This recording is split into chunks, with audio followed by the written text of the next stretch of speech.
사랑을 받으려면은 부처님한테도 사랑을 받을 수도 있고, 그 다음에 사람과 사람 사이에서도 사랑을 받을 수 있는 방법입니다. 남편은 아내한테 사랑을 받을 수가 있고, 아내는 남편한테 사랑을 받을 수가 있고, 자식은 부모님한테 사랑을 받을 수가 있고, 또 불자는 부처님한테 큰 사랑을 받을 수 있다 이 말입니다. 부처님한테 큰 사랑은 행복과 성불이겠지요. 사랑을 받으려면 첫째, 요 좋은 말이니까 따라해주세요. 사랑받을 행동을 하자. 사랑받을 행동을 하자. 사랑받을 행동을 해야 사랑을 받습니다. 네. 너무나 당연한 말입니다. 칭찬받을 행동을 해야 칭찬을 받듯이 요즘 고부 간의 갈등이 참 문제인데, 이 중에 며느리가 되시는 분도 계실 거고 시어머니가 되시는 분도 계실 거고, 예. 내가 누구라고는 보살을 보고 시어머니라고 이야기 안 하겠습니다. 며느리가 정말 사랑받을 행동을 해서 시어머님한테 정말 미움을 안 받고 큰 사랑을 받은 이야기를 지금부터 하겠습니다. 이 고부 간의 갈등이 중요한 건데, 시어머님이 왜 며느리 들어오면 이 본의 아니게 이렇게 구박을 하냐면은 이 시어머님은 대부분의 훌륭한 시어머님들은 우리 아들 옆에 또 딸 같은 아이가 들어왔다 이래 생각하는 사람은 99%, 그죠? 네. 아주 1%는 우리 아들 뺏기있다. 네. 이렇게 또 생각하시는 분도 없지 않아 있더라 이 말입니다. 네. 근데 여러분들은, 우리 시청자 여러분들은 우리 아들 옆에 예쁜 딸아이가 들어왔다 생각하면 얼마나 좋겠어요, 그죠? 네. 심술 굽고 그 다음에 상대방하고 이야기해가지고 단 한 번도 말싸움에서 진 적이 없는 터프한 시어머니가 있었어요. 많은 사람들이, 동네 사람들이 저 시어머니한테 며느리 들어왔다면 저 며느리 죽었다 이렇게 이야기할 정도로 시어머니는 며느리 들어오기 봐라 하면서 들어오게 해봐라 하면서, 그 다음에 또 시어머님들끼리 모이고 할머님들끼리 모이면 글쎄 며느리는 초장에 잡아야 돼. 초장에 기선을 안 잡으면 평생 끌려다녀. 시어머니가 벼르고 있었어요. 드디어 이 며느리가 들어온 거예요. 서름을 주기를 시작하는데, 며느리한테 제일 가슴 아픈 말이 뭐냐면, 아가, 너 친정에서 그것도 안 배웠니? 맞죠? 네. 여러분들은 시어머니 되면 그러지 마세요. 네. 예. 며느리가 작은 실수를 하니까, 아가 너는 친정에서 그런 것도 안 배웠니? 되게 말하는 거예요.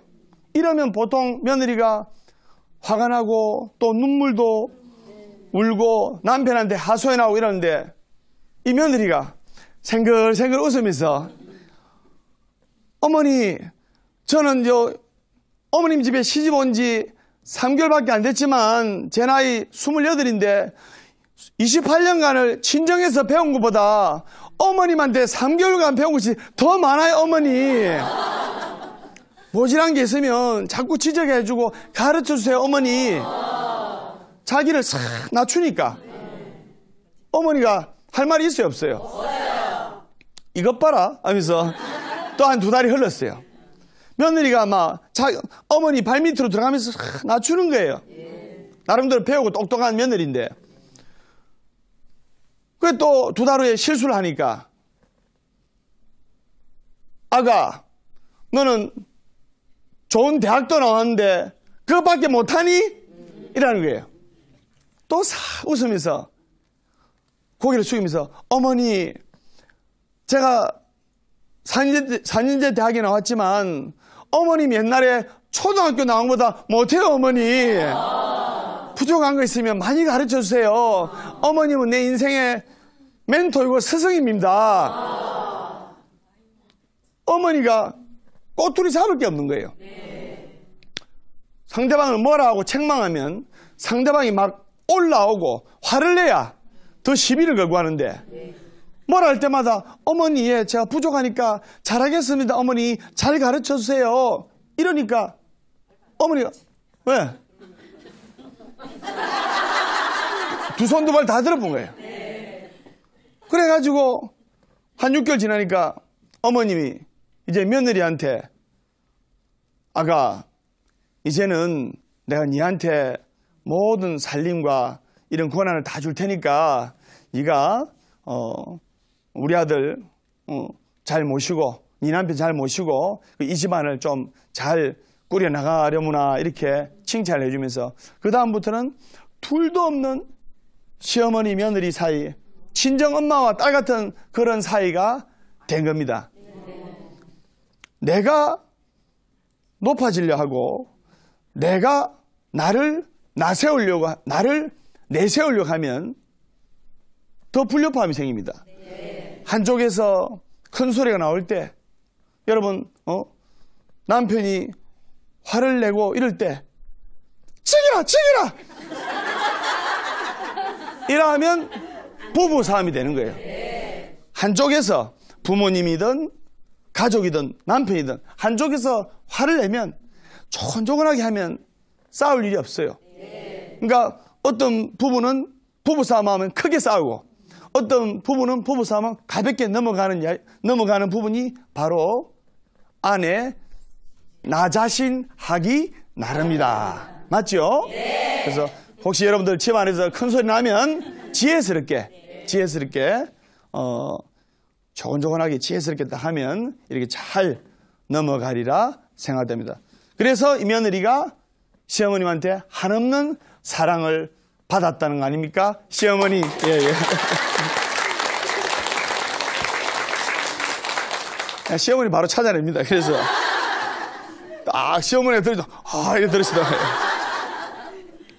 그리고 두 번째로 사랑을 받으려면 이 사랑을 받는 것은 사람과 사람 사이도 마찬가지고 아까 말씀드렸듯이 부처님한테 사랑을 받는 것하고 똑같습니다. 좋은 말이 따라 있어요. 다가가도록 노력하자. 다시 말해서 부처님한테 사랑을 받으려면 복을 받으려면 부처님한테 다가가야 돼요. 그러려면 절에 자주 와서 부처님한테 눈도장도 찍고 스님한테 출석도장도 찍고 이래야 돼요. 3대 9년 만에 나타나가지고 스님 힘들어요 이러면 그렇죠? 그 다음에 남편한테 사랑받으려면 남편이 하는 일을 80% 이상은 알아야 됩니다. 망하는 집안을 보면요. 여러분들 보고 그런 거 아닙니다. 망하는 집안을 보면 사업이 안 된다든지 사업이 부도가 난다든지 아내가 남편 뭐 하는지 10%도 몰라. 그런 분들은 10중 8구 내리막길로 갑니다. 남편 하는 일을 80% 이상은 여러분들이 알아야 돼요. 경제 용어도 좀 익히고 이래가지고 여러분들 바둑이나 장기를 뚫 때 바둑 두고 장기 뚫는 사람보다 옆에서 훈수 두는 사람이 훨씬 잘 보여요. 남편이 어떤 일에 몰두를 하고 사업에 집착하고 빠지게 되면 제대로 안 보이는 수가 있습니다. 그때 아내가 남편 하는 일을 80% 이상 알게 되면 어드바이스도 해주고 조언도 해주고 여보 이럴 때는 여기로 가는 게 어떻겠어요 하면서 그래 해야 사랑을 받을 수가 있습니다. 맞죠? 그래서 다가가도록 노력을 해야 되는 게 정말 중요한 겁니다. 거기에 관한 이야기를 한 가지 하겠는데 오늘 분위기 너무 좋네요. 네. 다가가야 복을 받습니다. 옛날에 결혼해서 30살에 홀로 된 어머님이 계셨습니다. 아들만 둘이었는데 이 아들 둘이를 연년색으로 낳았어요. 6살 된 아들, 5살 박이 된 아들, 남편 없이 남편이 이제 젊은 나이에 돌아가시다 보니까 이 여자 나이 30에 아이들을 이제 홀로 키우기 시작했는데 너무나 힘든 거예요. 남편 없이 홀로 키운 자식에 대한 어머님의 사랑은 대단한 겁니다. 아내는 남편한테 마음 한 40, 50%, 뭐 자식한테 또 마음 한 50, 60% 이래 있지만은 남편이 없으니까 자식한테 쉽게 말해서 온 정성과 몸과 마음을 바쳐 자식들을 키운 거예요. 열심히 절에도 나가면서 기도도 하면서 이 자식들을 두 아들을 키웠는데 연년생의 아들을 다행히 이 아들이 공부도 잘하고 착하게 커서 훌륭한 아이가 됐어요. 근데 이 아이들이 5살, 6살 때 아이들이 놀다가 그냥 성냥으로 장난을 해가지고 옛날에는 성냥이 많았잖아요. 집안에 불이 나가지고 어머니가 그 연약한 여자의 몸으로 두 아들을 오른손에 들쳐 업고 왼손에 안고 나오다가 두 아이들은 살렸지만은 넘어져가지고 화상을 온몸에 입어가지고 큰 화상을 입었어요. 3도 중화상을. 이건 수술해도 안 되는 거예요. 그래가지고 장애인이 되었어요. 장애인이. 다리도 절고. 그러니까 화상을 입었고 또 여자 혼자의 몸이고 장애인이고 하니까 거의 거린 생활을 적선을 받으면서 거린 생활을 하면서 자식들을 막 일일악물고 키웠어요. 그 아들들이 큰아들은 비록 한 해 재수를 했지만 동경대학에 일본 동경대학에 4년제 장학생으로 들어갔고 또 한 아들은 둘째 아들은 와세다 대학에 들어간 거예요. 싫어합니다. 그래가지고 4년간 줄곧 두 아들이 장학생이 된 거예요. 어머님이 비록 거린 생활이나 다름없는 처참한 생활을 해도 너무나 행복한 거예요. 자식들이 잘 돼 있으니까. 그래가지고 큰아이가 재수를 했으니까 졸업식이 같은 해 아닙니까? 그죠? 두 아들이 이제 졸업을 하게 된 거예요. 대학교 4년을 졸업을 하는데 장학생으로 이렇게 줄곧 다니다 보니까 딱 졸업할 때쯤 돼서 큰아들한테 명문 기업에 바로 캐스팅 제의가 들어온 거예요. 졸업하자마자 그냥 회사에 좋은 간부로 딱 모셔가려고. 그래서 먼저 어머니가 기쁜 마음으로 큰아들한테 갔어요. 큰아들한테 가가지고 수의실에 딱 이야기를 해가지고 누구 엄마 왔다고 이야기를 해가지고 이러니까 이제 수의 아저씨한테 그 엄마 왔다는 이야기를 듣는 큰아들이 중요한 내빈들, 귀빈들, 그 다음에 졸업하자마자 자기를 스카우트할 그 좋은 회사의 간부님들 쫙 앉아있는데 그린 차림에 어머니가 들어오는 게 창피하고 부끄러워서 수의 아저씨 보고 그런 사람은 없다고 하세요. 그 어머님의 충격과 섭섭함과 아픔은 말할 수가 없는 겁니다. 평생을 자식을 위해서 살았건만 자식이 감사하기는 그냥 부끄럽다고 창피하다고 그런 사람 없다고 하세요. 엄마가 삶을 살아가는 더 이상의 이유가 없습니다. 자살을 하려고 생을 마감하려고 마음을 먹었어요. 내 이래 살아서 뭐하노? 근데 죽기 전에 마지막으로 막내 아들을 한번 보려고 이제 막내 아들이 있는 와세다 대학으로 갔어요. 그래가 들어가가지고 또 아들 또 부끄럽고 창피할까봐 어머님이 마음 그 아닙니까? 큰아들 입장이 될까봐 먼 발치해서 이리 다 있는 거예요. 둘째 아들도 참 장학생이고 훌륭한 학생이 돼가지고 그 내빈들 귀빈들 중요하신 분들이 많이 이렇게 와 있는데 어머니가 그 앉으면 아들 입장이 난처하고 창피할까봐 멀리서 아들 모습만 보고 이제 막내 아들 모습을 봤으니까 이제는 이한이 없다. 생을 마감해야지 하면서 탁 하는데 아들이 엄마의 모습을 본 겁니다. 막내 아들이 어머니 어디 가세요? 이런 겁니다. 어머니가 사람 잘못 봤습니다 하면서 도망가는 거예요. 아들이 쩔룩거리면서 도망가는 어머님을 팔을 잡고 어머니 어디 가세요? 이 기쁜 날 오십시오 하면서 업고 어머님을 업고 제일 귀빈 가운데 자리에 앉은 겁니다. 그런데 영문도 모르는 내빈들이나 귀빈들은 노숙자 차림에 어머니 오니까 옷에도 어머니 옷에 냄새 나가니까 인상을 찌푸는 거예요. 저 사람 뭐 하는 사람이 몰라가지고 그래서 아들이 이렇게 마이크를 딱 잡고 여러분들 제 말을 좀 들어주십시오. 여기 가운데 앉아 있는 분은 바로 제 어머니입니다. 제가 어릴 적에 불에 타 죽으려고 하는 그 위기에도 어머님의 몸을 던지면서까지 저를 살리셨습니다.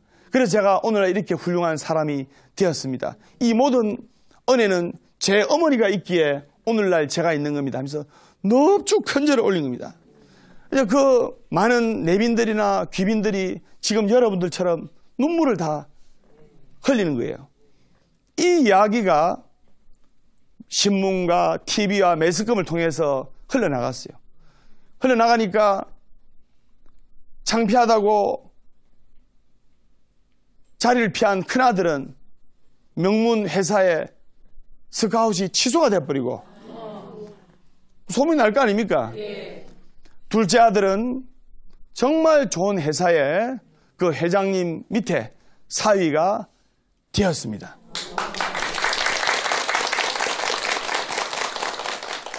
제가 왜 이야기를 하려고 하냐면 그 막내 아들은 부끄러운 것 없이 정말 어머니를 존경하는 마음과 진심으로 위하는 마음을 가지고 다가간 겁니다.